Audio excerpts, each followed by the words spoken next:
So here we're asked to find the solution of this differential equation.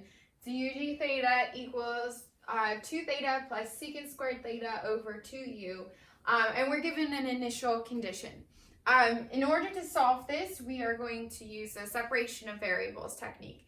And that's going to look somewhat similar to something we've learned in algebra, which is to bring all the variables of one sort on one side of the equation and all the variables of the other sort on the other side of the equation.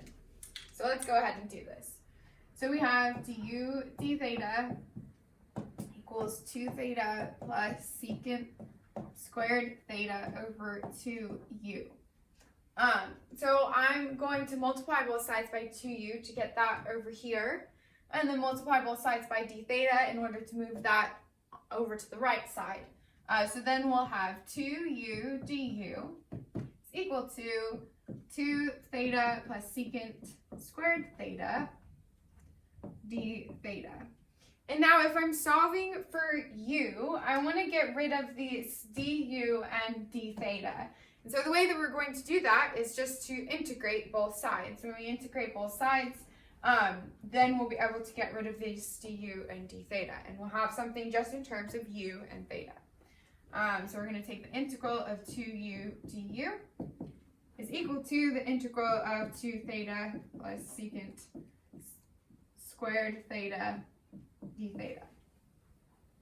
All right, so on the left, when I integrate this, we're undoing the power rule, and we'll have u squared.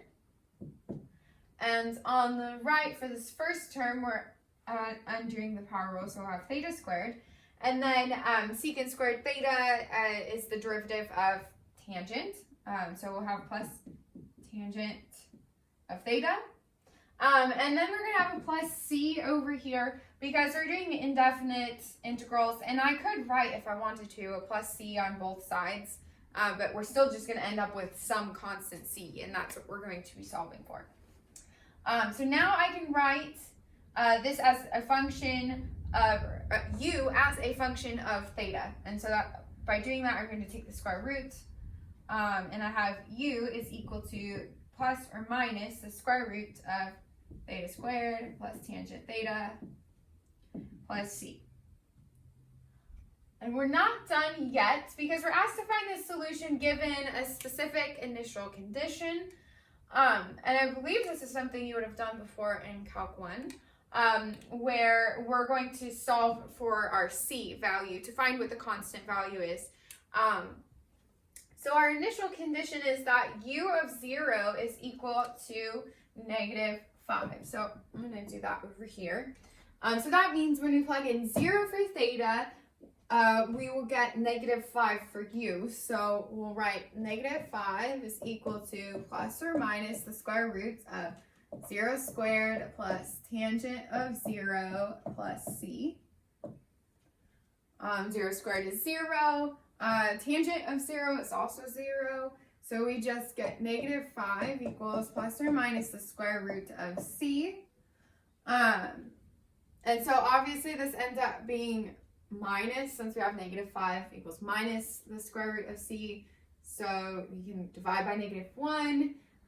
We get 5 equals the square root of c, and so c must equal 25. So now that we've found our constant value, we can write our entire equation. And so we have u is equal to the negative square root of theta squared plus tangent of theta plus 25. And that's all under the square roots.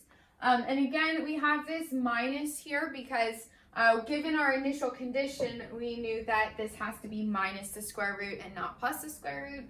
And so this is our solution for our differential equation given the initial condition.